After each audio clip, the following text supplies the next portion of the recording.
Welcome to another episode of comparing the differences between Shenmue the Animation and Shenmue the video games. This is Magnus, and thank you for joining. I should have put out this video a while ago, but unfortunately unforeseen circumstances showed up, including you know what, getting me sick and unable to make a video for a while. But now I'm back, I'm still recovering, but we're gonna dive right into this comparison for the final episode of Season 1, Shenmue the Animation. And of course, if you already didn't know, spoiler warning for the entire Shenmue series, Shenmue 1, 2, and 3, as well as the animation, specifically this episode, 13, final one in the first season. So without further ado, let's get right into it. But let me just say this episode had longer scenes, but a lot going on in it. So I had to break out a lot, probably more than any other episode. So that was pretty intense. And I want to get into it with you guys and explore every little nook and cranny when it comes to the differences. So let's get started. Here we go. The episode opens up right away, similar to the previous ending where Ryo is looking at Lan Di in the helicopter. I talked about this in my previous breakdown. Added to this scene shows Ryo having flashbacks of his father's murder. Then Joy and Ren catch up with Ryo. They see Yandezu capture, and they also see Wong hanging over the side of the building, being held by Dan Yu. Very similar in the games, but here's where changes start. Lan Di actually touches ground. Ryo then charges at Lan Di, and Lan Di realizes that he's the Hazuki boy after blocking Ryo's punch, then makes quick work of Ryo. Dan Yu is wondering why no one is paying attention to him holding Wong hostage, but Lan Di puts one hand up, which shuts up Dan Yu. Ryo tries again and gets his punch easily swiped away. Lan Di even compliments Ryo and tells him he's improved. Lan Di then finishes off Ryo with a chest strike. Yandezu wants the fight to stop and for Wong to be put down. Lan Di agrees and Wong is tossed by Dan Yu. Yandezu then tells Lan Di that the other mirror may be in Bailu village. Dan Yu then freaks out and worries about his plans for taking over Hong Kong, but the Chiyu-men guard tells him that now it's his opportunity to prove that he can do something useful for Lan Di. So Dan Yu sets his sights on Ryo and his allies. Dan Yu is about to hit Ryo since Ryo doesn't take his sights off of Lan Di, but then Ren tries to save him, but they end up both being knocked by Dan Yu. When they regain their footing, Ryo is still after Lan Di until Ren tells him to snap out of it and not to be blind to what's in front of him, which triggers a flashback for Ryo of Xiuying telling him the same thing. He also reminds him of not stopping until he reaches his goal, which caused another flashback. At that point, Ryo realizes that he's got to do something, as Wong, Yandezu, and Joy watched from a distance. Ryo instructs them to run, but the Chiyu-men try to stand in their way. Ren says he'll handle him, leaving Ryo to face Dan Yu on his own. Ryo strikes first to little effect on Dan Yu, before Dan Yu slams Ryo to the ground and steps on him. Joy, Wong, and Yandezu look on, worried. At this point, Ryo starts having flashbacks of moments that reflect somewhat of father-son relationship moments, reflecting on his readiness and the reason why he practices martial arts. The Xiuying flashbacks in particular is emphasized, where she stated, "Like the stillness of the surface of water, you must clear your mind. Become free from distraction and channel your focus entirely on your mind itself." At that point, Ryo shuts his eyes after getting up, which distracts Dan Yu. He then blocks a swing from Dan Yu, flips over him, and kicks him in the face. It cuts back to Ren, who finished off the Chiyu-men, then back to Dan Yu as he charges at Ryo. Ryo is focusing on his mind, and then blocks Dan Yu's strikes and throws him off completely. This is where Ryo finally does the counter elbow assault to finish off Dan Yu. As the gang celebrates, Joy feels a special kind of peace, since the man who murdered her mother is finally put down. Ryo then watches Lan Di fly away in the helicopter. Pretty exciting. Now let's talk about how the game played this scene, a little different. Let's start when Ryo is looking at Lan Di on the roof. At this point, the helicopter rope ladder gets closer to a completely knocked out Yandezu. Dan Yu then tells them to freeze as he holds Wong. Now in the game, there was no explanation of how he got his hands on Wong, so the animation added context where the game lacked it. At this point, Dan Yu brags that he has earned the right to serve Lan Di. Lan Di does not come down from the helicopter at all, nor does he advance any closer. He just watches. Then unlike the animation where Landi told him to drop the kid to get information from Yandezu, Wang simply just bites Danyu and then gets thrown, and Ryo actually catches him. The Chiyu men then try to put Yandezu on the rope ladder to the helicopter, but Ren and Joy quickly stop them. Danyu, angry that all of this is happening, faces Ryo and challenges him. Landi then just begins to ascend, as there seems to be too much trouble at the moment. Ryo and Danyu both notice that he's out of there. This angers Danyu even further and makes him want to smash them into pieces. Ren says he'll deal with the rest, leaving Ryo to deal with Danyu in a final fight. Standard affair here until after dodging 3 attacks, Ryo thinks of Shu Ying, who says, "Concentrate on yourself and stay calm like a polished mirror." He then says to himself, "Concentrate only on your mind." Then just before Ryo performs counter elbow assault, he has very quick flashbacks of his friends before pulling it off. With Danyu defeated, Ryo once again looks at Landi. Landi looks at Ryo, then looks up so they can fly off. He never says a word. After he flies off, Ryo is frustrated again, and Yandezu, who is now awake, says he's gone. Ren then puts his hand on a frustrated Ryo's shoulder and says, "I'm not giving up." So in this first scene, there's a lot more context to the story in the animation, whereas the game had a few plot holes and unanswered questions that the animation took care of. I like that. Pretty good scene. In this next scene, we're back at Ren's hideout, where Yandezu is speaking with everyone. Yandezu tells Ryo that Landi sought retribution for the death of his own father, Sun Ming Zhao, and mentioned that Landi's real name is Long Sun Zhao, and that he firmly believed that Iwao had murdered his father. Then they begin to talk about the mirror. Yandezu recognizes it and immediately says that it used to belong to Sun Ming Zhao. He reveals that they are a key to the treasures that are intended to revive the Qing dynasty. This makes Ren happy. Yandezu reveals that you need both mirrors to actually reveal what the secret is. Everyone grows frustrated with not knowing the truth about what's really going on. Then Yandezu suggests that they should go to Guilin. This is where Sun Ming Zhao and Iwao train together, and the home of Phantom River Stone, which was used to carve the mirrors. He then lets them know that Landi is going there too, which gets Ryo excited. Yandezu told Landi to go to Bailu village in Guilin. Ren also noticed Ryo stopped touching his bandage when mentioning Landi. From there, Yandezu insists to Ryo that he should keep pursuing the truth. Now the games are mostly the same, but there are a few key differences in this scene. First, when hearing that Iwao might have murdered Long Sun Zhao, Ryo stood and insisted that his father would never kill. The animation didn't show that type of reaction from Ryo. Also in the game, Yandezu mentions that he knows Iwao brought the mirrors to Japan. In the animation, he only mentioned that he knew the mirrors belonged to Sun Ming Zhao. In the game, Yandezu also mentions that Sun Ming Zhao was his best friend, and if he lived, he would have become a legendary martial arts master. One of the biggest differences between the games and the animation is this part right here. Yandezu insists that the lights be turned off. He then lights his pipe and blows smoke over the mirror, which unveils light patterns above the mirror, indicating the location of the treasure. He clarifies that a single mirror is not enough, and you need the dragon mirror as well to reveal the full location. From there, he says to go to Guilin, because that's where Zhao and Iwao trained when they were younger. This is slightly different because it had no connection to the earlier scene on the roof. Moving on, this next scene shows some original footage before his trip to Guilin. Wang and Joy catch up to Ryo in Aberdeen to say goodbye. In the games, however, when Joy and Wang say goodbye, they're still in Kowloon. Wang also gives Ryo the double-sided coins that Ren used to win bets against Ryo, which never appeared in the anime. Also, towards the end of the scene, we get this nice cool knife throwing scene from Ren. The animation then shows Ryo going to say goodbye to Fang Mei, which does not happen at this point of the story in the game. Also, Han Hui Lu asks if he has learned all of the master's teachings. Ryo says not yet, and that's why he's going to Guilin.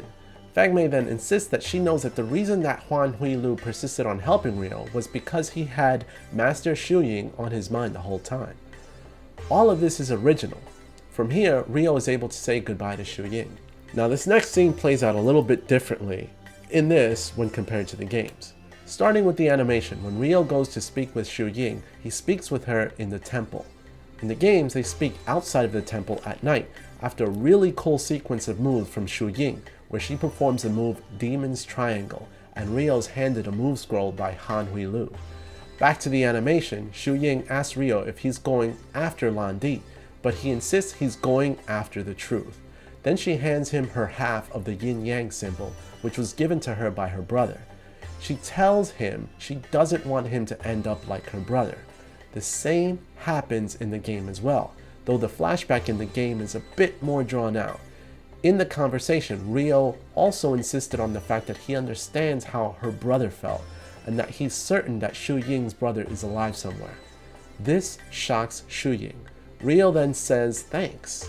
In the games, Ryo does say that he understands how her brother felt, and also insists that her brother is alive as well. So, similar. The main difference in the conversation is that Ryo doesn't exactly state that he's going after the truth, not Lan Di. Moving on, the next shot here is reminiscent of goodbyes from the game when you were originally leaving Wanchai to go to Kowloon, though the animation had a few more completely original scenes to show. One showing Joy at her mom's gravesite, noticing that her dad must have left her flowers, and that she should pay him a visit sometimes.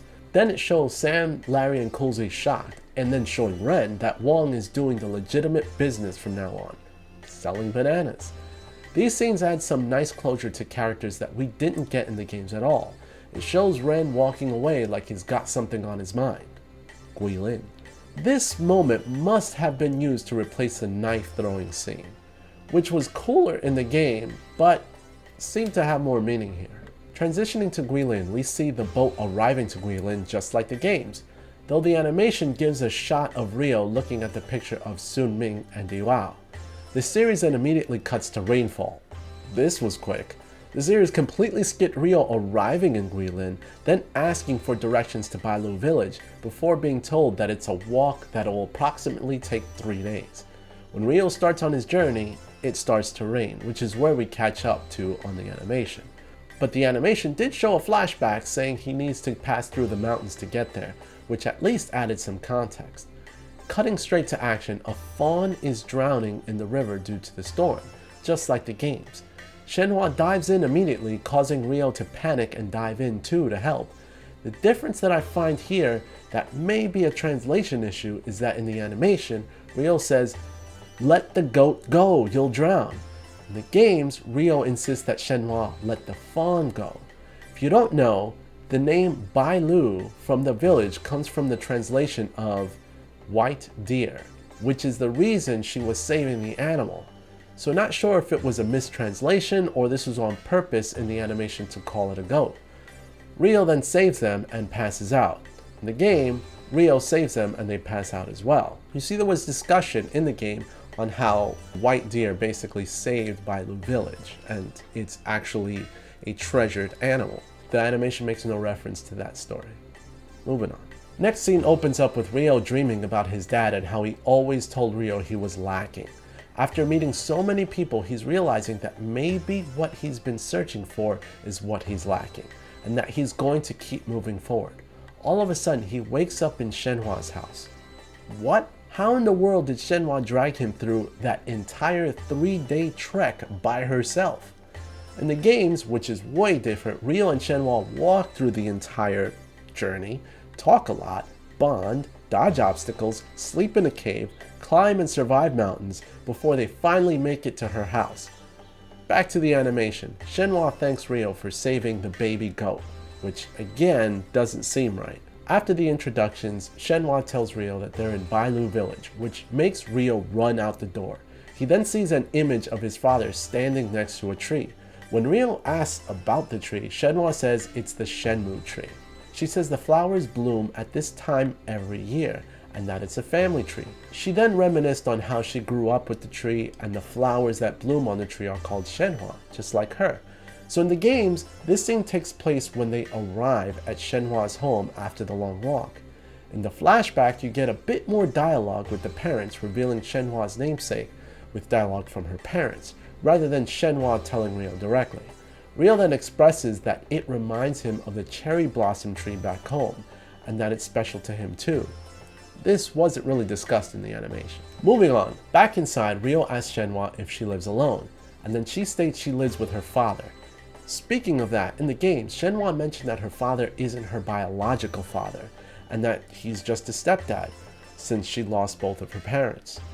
In the animation, she just mentions that her mother is gone. At that moment, Ryo notices the diagram of the mirrors on a table in the middle of the room. Shenhua shares that her father told her it's just been passed down by many generations. Ryo puts his mirror on the diagram and it fits perfectly. Shenhua asks where he got that mirror, and she states that it's made of Phantom River stone. She then starts to explain of a legend in her village. Long ago, special mirrors were made from Phantom River stone at the direct order of the Emperor, but there were disputes over the ownership due to the hidden powers they contained. Most lost their lives. She then insists her father may be able to tell him more, which prompts Ryo to ask for her to introduce him to her father. Now the game plays these scenes a little differently. Ryo doesn't immediately stumble upon the diagram in the table. Instead, he finds it in a room after Shenhua invites Ryo to look around. She says that it's been in the family since long ago, and that Phantom River stone is only found in Guilin village. She then states her father might know something, which prompts Ryo to ask her about her father. That's it. No legend expressed in the game. Much of the legend context could actually be uncovered in Shenmue 3, not Shenmue 2. The last difference is that in the animation, they go to the stone pit right away, while you have to wait until the next morning to go to the stone pit in Shenmue 2. And finally, the animation pretty much just zooms right to the cave and immediately shows Shenhua and Ryo noticing the door is ajar from where her father works. She doesn't know what's inside, since she has never been permitted to go in. So something's wrong. They both proceed and immediately they find the letter from her father, along with a sword just laying there. She begins reading the letter, and the credits start to play.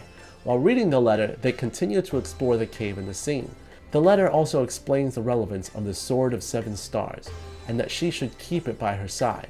Ryo places his mirror on a groove in a shrine, which starts the fire on the lamps and ropes in the room. This eventually revealed the two giant mirror replicas. Quick flashback to Ryo's dad, then the poem is recited by Shenhua, though in the animation it's not said out loud. It seems that she was just thinking it to herself.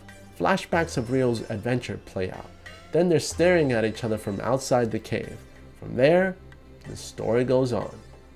Done. Now, let's get to the differences in the game. In the game, Ryo doesn't head off to the cave until the next morning with Shenhua, after she's finished making lunch. Ryo then starts walking with her. They start to talk again before they get to the cave. Shenhua then notices that there are no birds right before they get into the cave. This makes her realize something's wrong, so they rush inside. Once in the cave, they arrive where Shenhua normally leaves her father food. She calls for him, but hears no answer. After further exploring, she expresses that there's a door that he may be behind. When they get there, it's similar to the animation. Once inside, it reveals the same type of cavern as the animation, though you can see much more of what it looks like in the game. They find the path, and there, further down, they find the letter and the Sword of Seven Stars. At this point, they have to find the proof in the cave, which they start to look for. First, they find a small shrine with what looks like it should be a sword placed in it. When attempting to put in the sword, Ryo struggles, but when Shenhua takes over, she's able to do it without even touching it. This then causes a second shrine to rise. The indentation on the second shrine required the Phoenix Mirror, which Ryo places in it. From there, the Sword of Seven Stars begins to float. Light from the Phoenix Mirror flashes, then shoots a ray to the sword. From the sword, the ray shoots back to light a fire, which in turn connects to the ropes and the other light sources in the room, revealing the giant mirrors. From here, Shenhua actually recites the poem while Ryo listens. Ryo asks about the poem, and Shenhua expresses that it has been told in the village from long ago. And from here, they look at each other, and it makes me feel that they both just realized, oh crap, this was destined to happen. Then you see the closing picture of the game, and the story goes on. Key specific differences there, it seemed to be a lot more stretched out in that final scene, with a few more details. And that's it. That's all the differences of the entire series of Shenmue, specifically today's episode of the 13th episode of Shenmue the Animation. So let me know what you guys think of all the differences here and all the episodes, and what you thought about this series. I'd really like to know what you guys have to say. And then again, apologies for putting this episode out a few weeks after the animation finished, but we needed to let it really sink in before we could watch this episode, right? Let me know what you guys think. Thank you for watching, and look out for my next video where I will be reviewing the entire series and letting you know my thoughts on it. But as always, you can make my day if you subscribe today. This is Magnus. I'm out. See you guys next time.